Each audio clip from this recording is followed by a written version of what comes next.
Hello friends, and welcome back to my new video. Today we are going to achieve something really awesome. So here I'm assuming that you are receiving so many emails that have PDF attachments.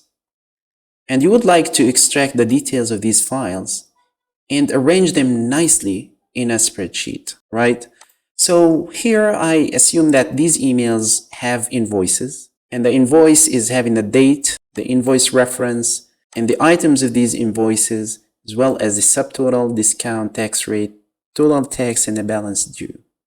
And I would like each detail here to be placed and arranged correctly in its own column in a spreadsheet. And you usually do that manually. It's going to take quite much of your time. But with a click of a button here, you are going to get all the data. All right? So here I'm assigning a label to these emails, and my label is email label. You can have multiple labels with no problem. And then you come to this customized menu, email manager, you click on this item which is called get emails, and in a matter of seconds you are going to get all the data arranged nicely here. So in items column you're going to see each item, and you're going to have all the other information in the correct column as seen here. It's awesome, right? And it's fully free. So now, since you know what the program is doing, we are going to go ahead with the development. But before that, if you feel this content is really useful, please consider subscribing. You will get notified about other business solutions. So here I'm starting with this blank spreadsheet. So for us to start developing, we need to use a platform called AppScript. This is like a development environment that supports almost all Google services. So here, if you go to Google and search for Google AppScript and probably Maps, right, you are going to see documentations, and you will see a list of apps or services that AppScript supports.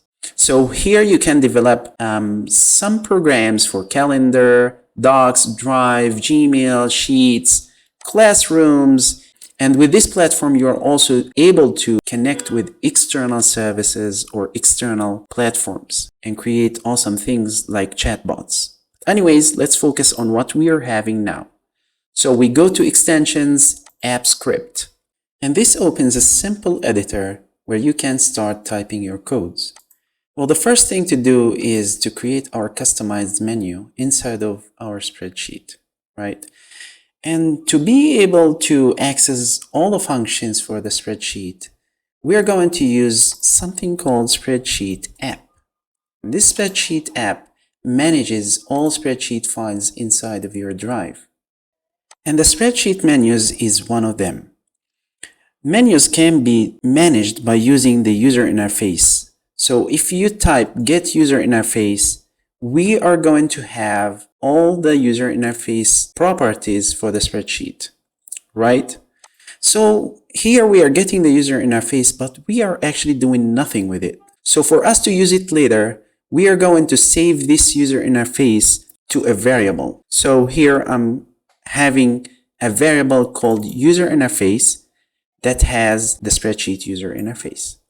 So for us to create a menu, we can use this variable that we have just created, and we type create menu.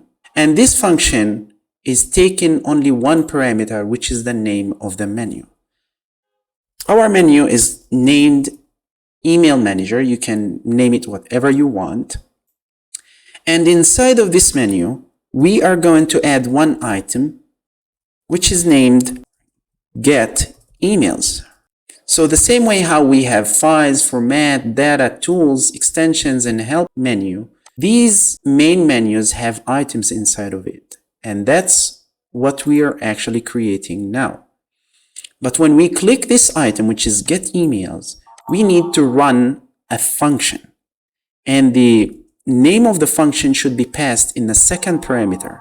And for me, I will create later on a function called get Gmail emails. Now, since we have created these menus, we did not add them to the user interface. And the way how to add them, we just simply say add to UI. Okay? Instead of having the function name as my function, I'm going to name it as onOpen, because we want it to run when we open the spreadsheet. And save it. And here we can choose the function that we want to run and click on Run. Now, since this execution has finished, we expect to have a menu named Email Manager inside of our spreadsheet. And this is it, right? And it has Get Emails item. If we click on here, we have an error. You see, this is the error, because Get Gmail Emails function is not actually there. So the next thing to do is to create this function, Get Gmail Emails. For now, we are not going to see any error inside. If we click it, right, it's going to run and the script has finished running. But it actually executed nothing because there is nothing inside of here. So now let's start getting our emails inside of this function. So since we are talking about emails and we are using Gmail, we expect to have a tool for us to access the emails. And that's what GmailApp is all about. And since our emails are assigned labels manually or automatically using Gmail filters, we need to get those labels. So here I'm assigning a label named email label to these desired emails. We need to get these labels from within the Gmail app. And a way how to get these labels is to use get user label by name. And this takes one parameter, which is the name of the label. But again, we are not doing anything with this label. We have to assign it to a variable called label. But now the question is, how are we going to get all the emails that are under this label? But before going ahead with this, it's really important to understand how Gmail organizes emails. You know, when you reply to this email, as an example, you say something and then reply, you're going to see two emails that are assigned the same exact label. In Gmail, this is called conversation. And this can be turned on or off from all the settings from a setting named conversation view. If you turn this on or turn it off, Gmail still organizes all the emails in conversations. But for the sake of viewing, this setting is there. So back to our editor, we are going to get all the conversations that this label is having by saying constant and conversations equals to label, then dot get threads. So in here, a thread is actually a conversation. So it's exactly the same thing, right? Since we are having all the conversations, we need to loop through every single conversation to read its emails, right? So since we are having two conversations here, we want to loop through every single one, right? And the way how to do that is by using a for loop in JavaScript. And here we say conversation of conversations, right? And we open curly brackets.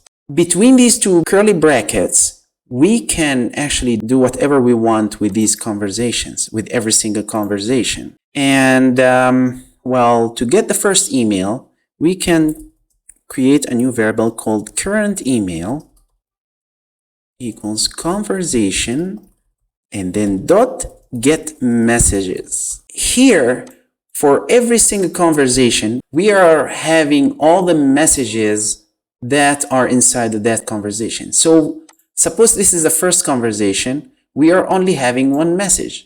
But for the second conversation, we are having two messages.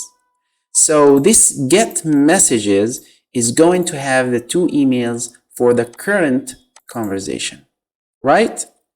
But we are not really interested in all the messages in these two ones because we know the second one is actually a reply. We want to get only the first message. And a message here is simply an email, right? So to get the first message, we can open a square bracket and we give it 0. So this 0 is actually the index of the message. And in programming, we usually start from 0. We are not starting from 1. So we know this email that has our PDF file is actually message number 1, which is of 0 index. Since we are having the email, we can now start extracting the data that we want out of this email. So I'm going to create a new function called extract details, right? And I will provide one parameter, which is the current email. So you think of this function as a black box that is going to have functions that will process the email. That's really cool, but there is a single problem here. Imagine that you have run the function and extracted the details of this message, right? And then a day after, you started to run the same function again. It's going to read the same emails over and over again, which is a thing that we don't really want. So the way how to really stop processing the previously processed emails is by removing the label from those processed emails. We can actually say conversation, right? Dot remove label.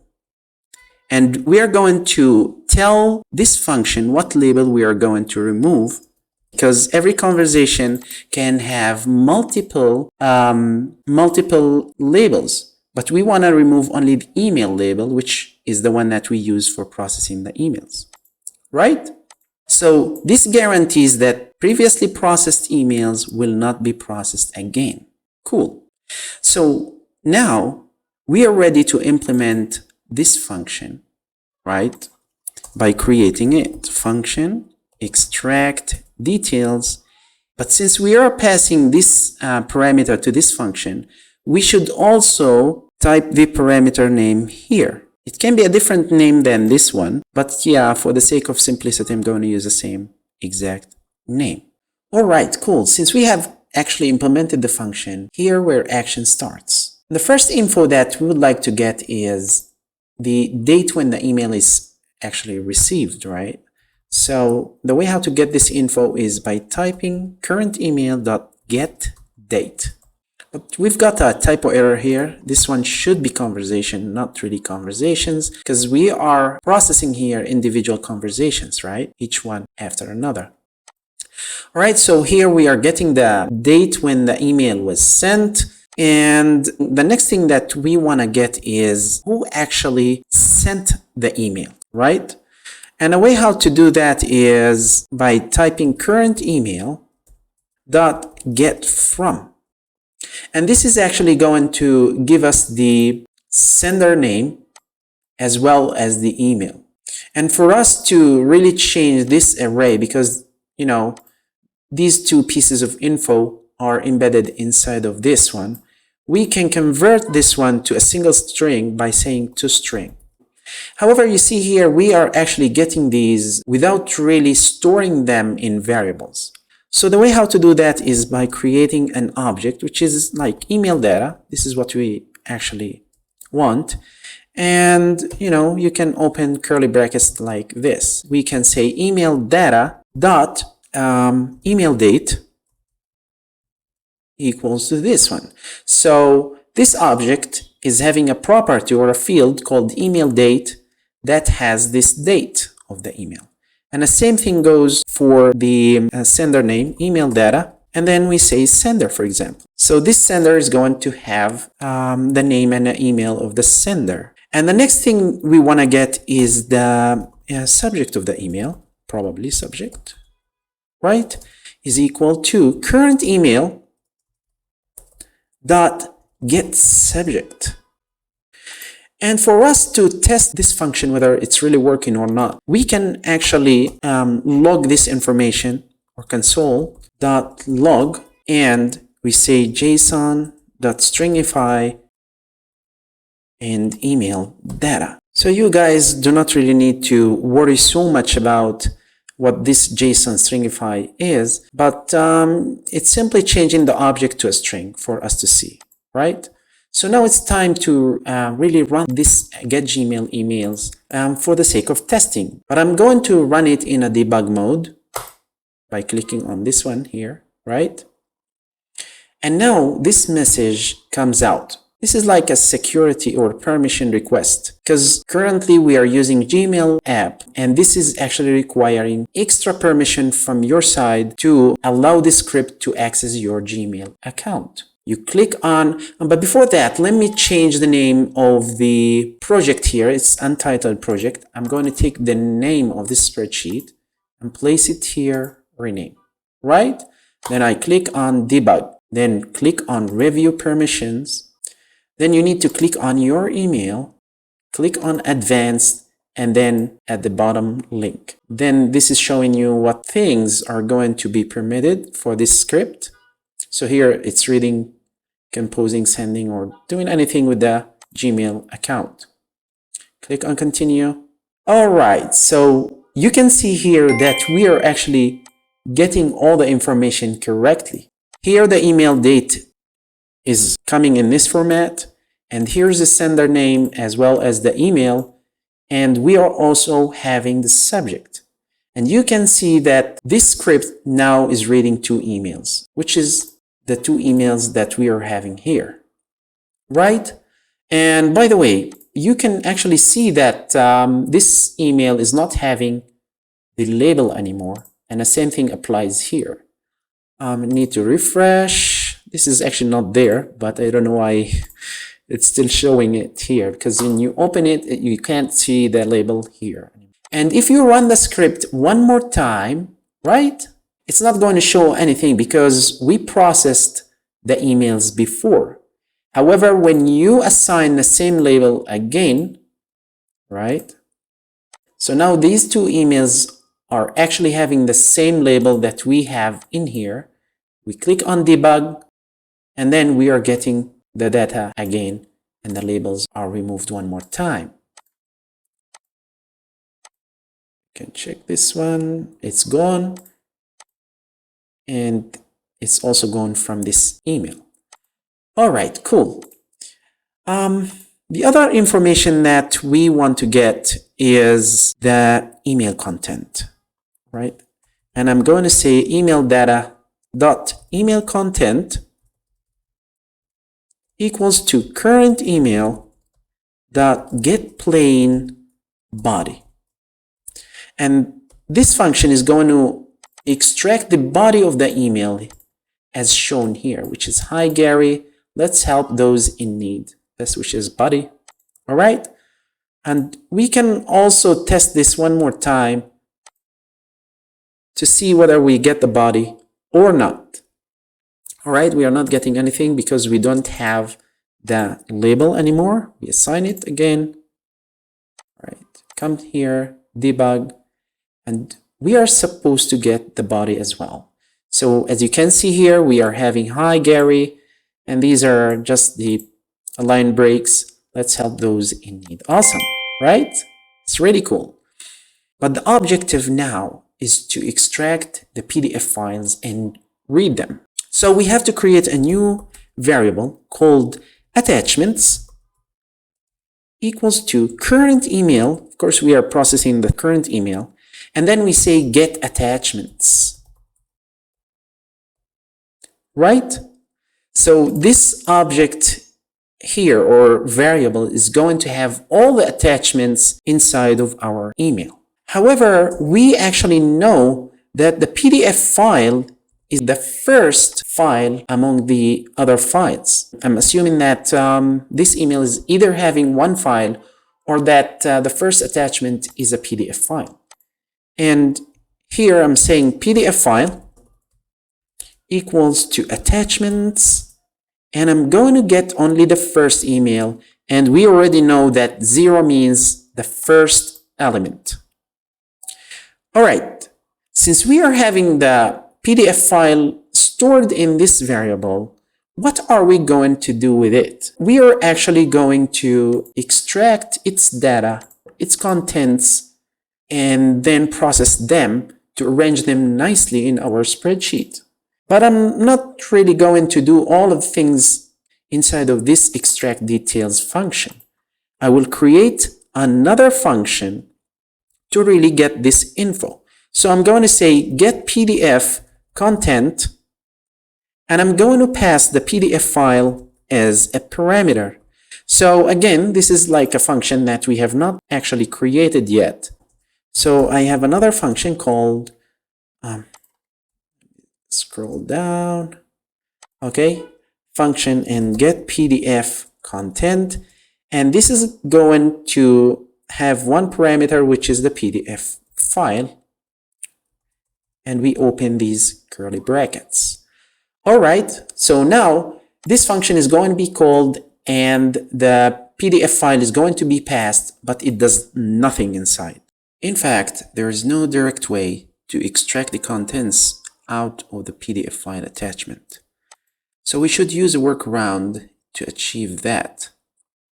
You may know that in Windows, if you've got a PDF file and you would like to open it using Microsoft Word, as we do here, it's going to try to convert that PDF file to an editable Word document. So you see here that this PDF file is actually now in an editable version. So we are going to use the same concept inside of Google environment by converting this PDF file or saving it as a Google document. So to achieve that, we are going to use the DriveApp. But not really this one. We are going to use a service that is an advanced version of the DriveApp. So we are going to come to this section here under the services, click add, and then we look for Drive API. And then you can have your own name here, but I'm going to leave it as it is. Then click add. So it takes a little time until this appears on the left side. And instead of using DriveApp, as I said just now, we are going to use Drive. It should be exactly the same naming as here. So we type drive.files.insert. This function takes two parameters. And the first parameter is going to tell what kind of file you are trying to create inside of Drive. Is it an Excel file? Is it a Google Sheet file or a Google document? And a way how to tell this function that, open two curly brackets, and then we tell it what kind of MIME type this file is going to be. And a MIME type for the Google document is exactly this one, application.vnd.google-apps.document. So this first parameter here is telling what kind of file we are creating. And then we are going to tell it, all right, what are you going to use to create this file? We are going to use our PDF file, the one that we passed to this function. However, this function cannot really understand a PDF or a file attachment from Gmail as this. So we need to use a little function here, which is copy blob. You don't really need to understand what a blob is, but basically it's just a bunch of info about the file, right? And that's how we create a file inside of our Drive of type Google document. So if we execute the program up to here, we expect to have a file inside of our Drive as our PDF attachment here, right? So let's try this one out. I save, go to Gmail, and I'm going to use the second example. I will assign a label as usual, right? And then I'm going to debug. All right, so this is having an error. It's clear from the error here that insert is not actually a function. We should use create instead. Well, since we have added the Drive here of version v3 there, v3 is using create as a function, but v2 is using insert. So yeah, you need to know which one you are using. But I would really advise you to use version 3 for that. All right. So we expect to have a file inside of our Drive. Let's run it. Then we have to authorize this application to access our Drive, the same way how we did with the Gmail app. Right? We click on on the desired account, advanced, click on the link down below, then continue. All right, the script has successfully executed. So now a Google document with the same content as our attachment invoice is expected to be created inside of our Google Drive. But it should be untitled, right? So this is the one created a few seconds ago from our app script. And if we open it, we will see that its content is exactly the one that we are having in our email. That's nice, really nice, right? But you may wonder why it is actually untitled. But you don't have to really have any concern about the naming, because this is just a temporary file we are creating inside of our drive, and we will remove it after we process its contents, right? So the purpose is just to extract the contents of that file, and that's it. All right, cool. We have created the file. So for us to do other stuff with this file, we need to store it to a temporary variable, right? Constant Google Doc. And then to open this file after we created it, we can use a DocumentApp. See, this is another app that we will be using. We created this file of type Google Document, and now we will use DocumentApp to open this by its ID. So this is going to take the ID of the file, but how do we know the ID of that file? We can take this file that we just stored and simply we say ID. So now we have opened it using our DocumentApp. You may wonder why we are using a DocumentApp and not really a drive, the drive files as here. Because DocumentApp has more functionality to play around with Google Documents themselves, the same way how we are having SpreadsheetApp. Amazing. Let me change the naming of this one to document file, right? And I will store this one to a variable called Google Doc, right? Like that. So we created the file and we stored it in a document file. Then we opened this file that we created in Drive using the DocumentApp.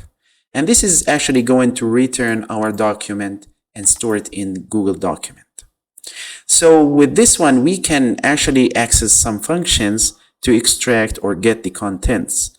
And finally, we can simply have a variable called PDF contents equals to Google document, this variable here, dot get body, because we are not really interested in anything in our Google document here. We are not really interested in creating menus or access formats. We just want the body of this file.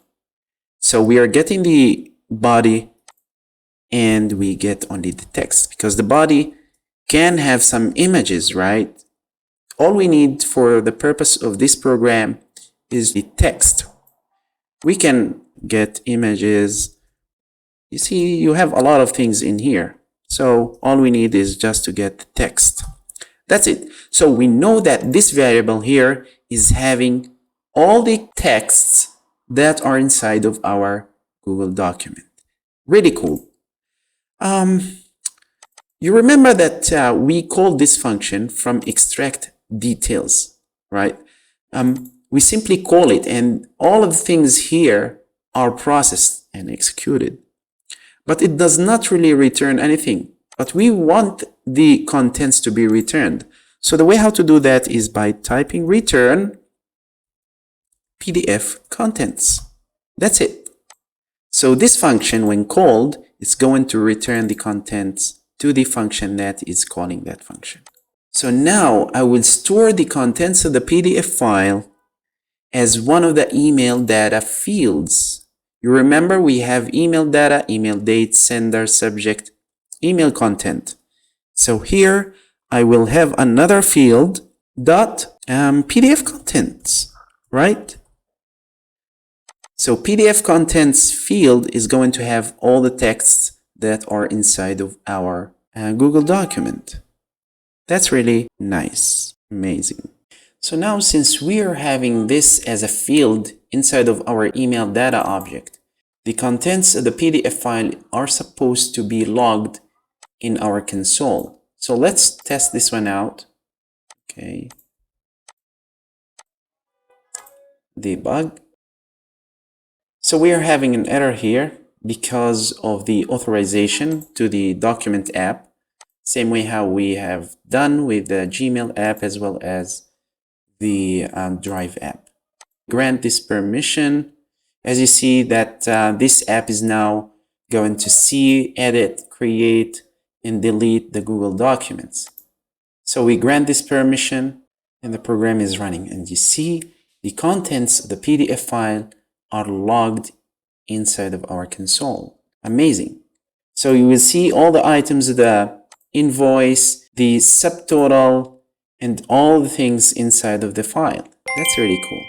So it's time really to play with the data so that we get our desired information stored inside of our spreadsheet. So for us to know what code to use to extract the specific data, we need to log this information to our spreadsheet. So what I'm going to do is I'm going to create a log file, a log sheet here, and I will name it log. So I'm going to use the SpreadsheetApp as usual, and then I want to get the active spreadsheet, which is this one. So you may wonder what the active spreadsheet is. Active spreadsheet is the one that this app script is attached to. Since we are opening our app script from the extension here, this script will automatically be linked to this spreadsheet. So this is basically going to return our spreadsheet. Amazing. And then I need to get the sheet by its name. So we have two sheets inside of our spreadsheet, and the one that we want is the log 1. So since we are getting it by its name, I will pass the name as a parameter. Nice, right? So this is going to return the sheet by its name. Let me store this one to a variable called log sheet. And now we can push our data like this, append row. So this function is going to create or insert a new row with whatever data we are passing as parameters. But since this row is actually multiple cells, it's going to take an array as parameter. So the way how to pass an array is by opening two square brackets. And here, if you say, for example, like this, and then another text, you are going to create a row that has two cells filled in, right? But we don't want this data here, which is random one. We want our email contents. So instead of this one, I will say email data and then PDF contents. Let's run this one and see what we get.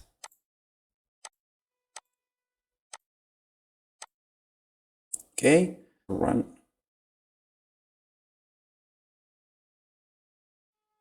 So all the contents of our PDF file are pushed to the first cell, A1. Now we may have a clear idea on what to do next so that we extract individual information so that we are able to push them to the correct columns. So from this template, it's time to look for a pattern that would really help us to extract the content. So what does that really mean? Okay, from here, we can see that the Invoiced Party, which is Gary in this case, is actually placed between the two keyword and a date, right? And the same applies for the date. It's enclosed by the date and invoice reference. These are just keywords that do not really change by time because template is a template. All of the invoices that come to us come in this format. And if we look at the bottom, the same applies to the subtotal. subtotal, which is 160, is enclosed by subtotal and a discount. Tax rate is enclosed by tax rate and tax and total tax.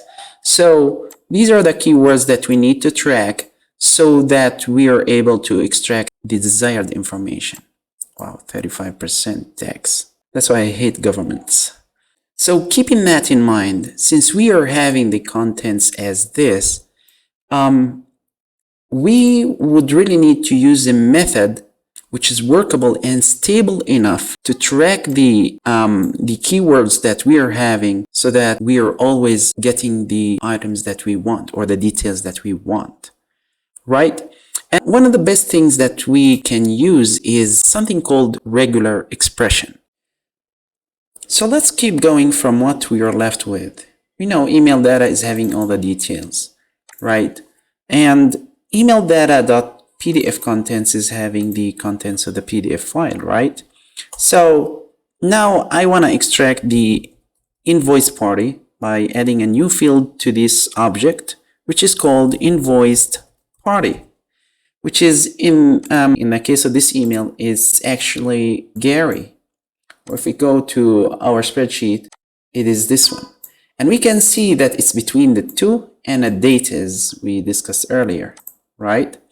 So invoice party is going to be equal to email data. And now we are actually going to look for these keywords inside of our PDF contents. So .pdf contents, now we are using it.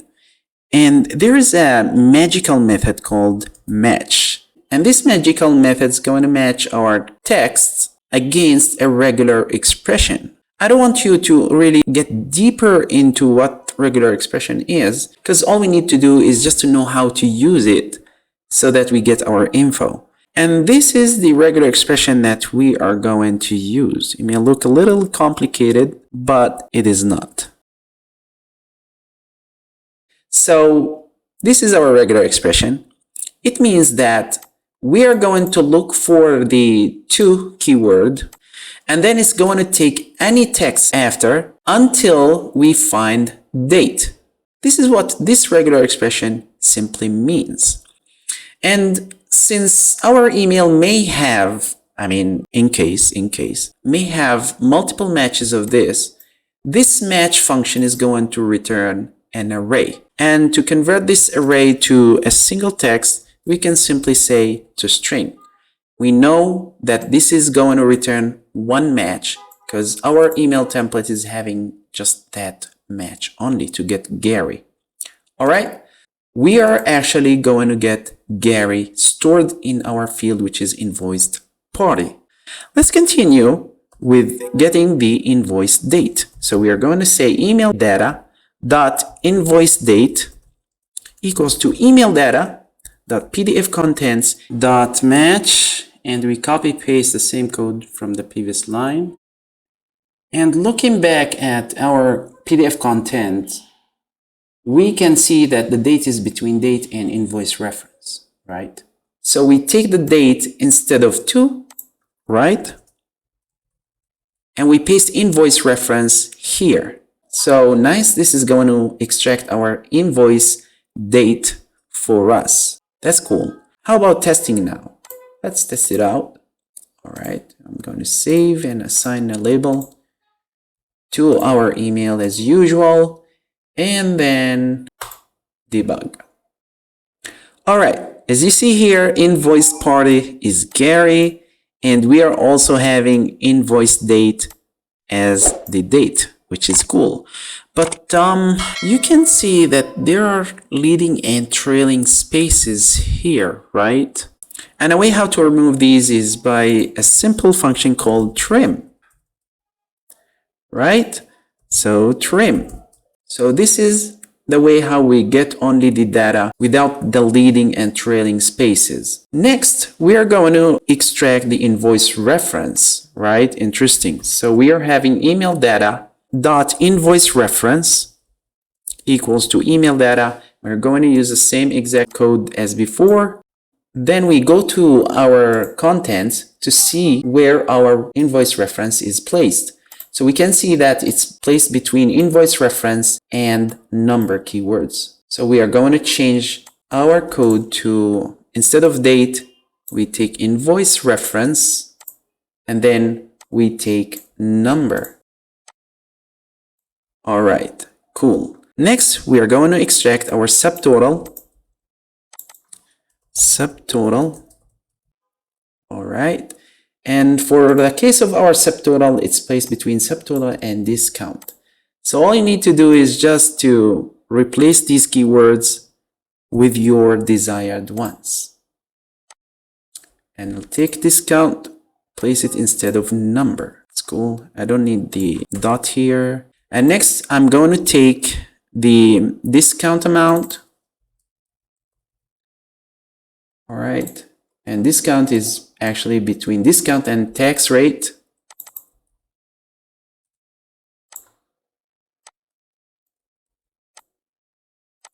Then we are going to take our tax rate.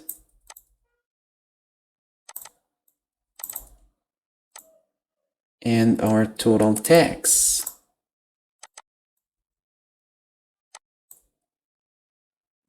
I'm going to change the field name to, this one is going to be the tax rate. Cool. And then a tax amount. Total tax. Right? The total tax is between total tax and balance due.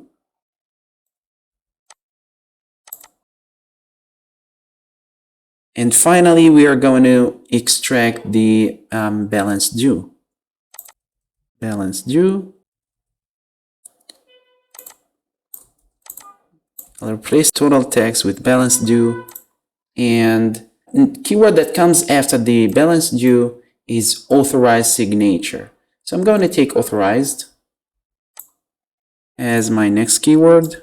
Fine. And lastly, what I'm going to extract is the items of the invoice. So the items are actually placed between amount and a subtotal.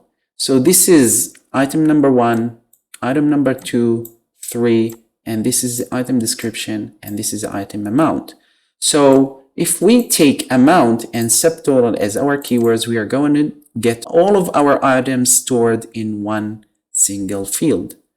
So all we need to do is just to copy this one again and invoiced items, or simply items.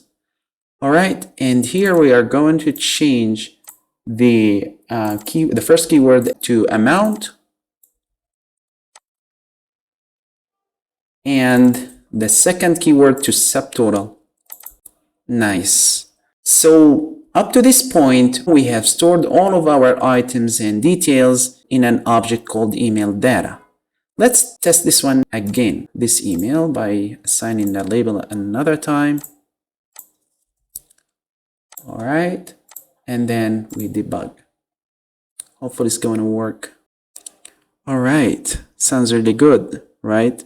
So if you look at the log text here, we are having Invoice Party, Invoice Date, Invoice Reference. We've got the subtotal, discount, tax rate, total tax, balance due. And these are the invoiced items all stored in one single field. That's really cool, really, really cool. So now let's come to the juicy part. We've got all these pieces of information. So we need to populate them to our spreadsheet. So the same way how we did with the log file, we are going to do with the invoices. So here we've got our log sheet. Using this snippet of code, we are going to do the same thing. So I will store the invoices sheet to invoices sheet equals to SpreadsheetApp again, and we are getting the active spreadsheet, and then we are getting the sheet by its name, not really ID. All right, and I'm going to pass the sheet name, which is invoices. And after that, we are going to append our row with the object as the parameter. So here I'm going to say invoices sheet, right, dot append row. We should open two square brackets and pass individual fields to this one based on the order of the column. So the first column is the email date. So we should pass this field to here, right? And then the second one is the sender, and this is going to be the second array element. So we keep going based on the order of our columns in the sheet, right? But I don't want to do all that manually by appending all these fields. So I'm going to change our object to an array of values, right? So this can be simply done with this simple code. Object.values. And then we are going to pass our object name, which is email data. And that's it. So this is going to append one new row, and the cells are going to be the individual values that are stored inside of our object.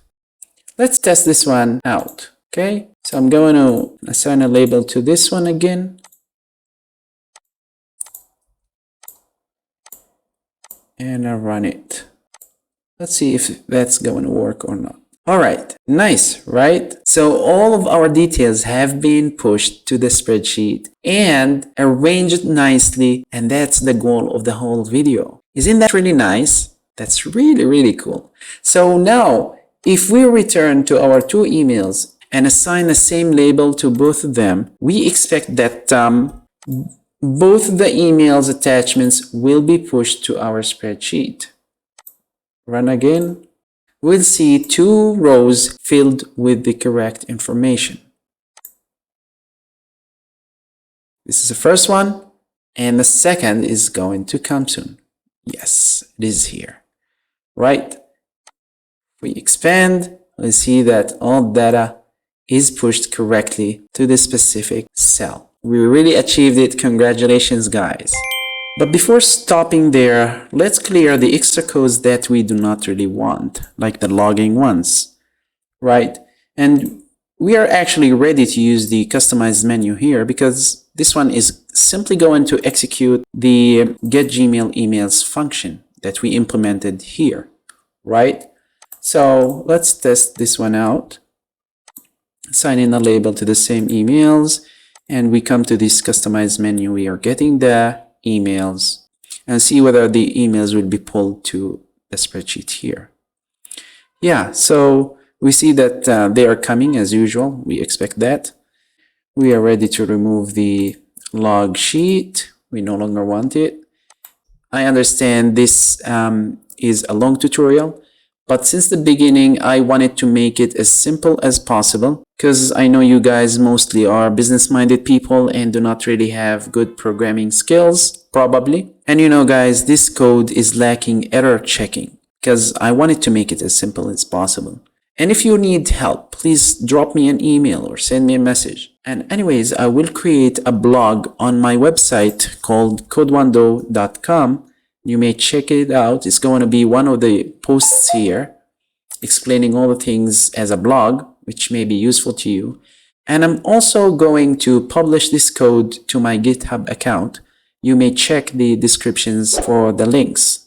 I really appreciate you guys. You have made it up to this point. It's a long tutorial, I understand it, but it's worth watching it. It's going to save you quite much of your time. And probably will be the reason why you're going to kick out one or a few of your employees. No, I'm joking.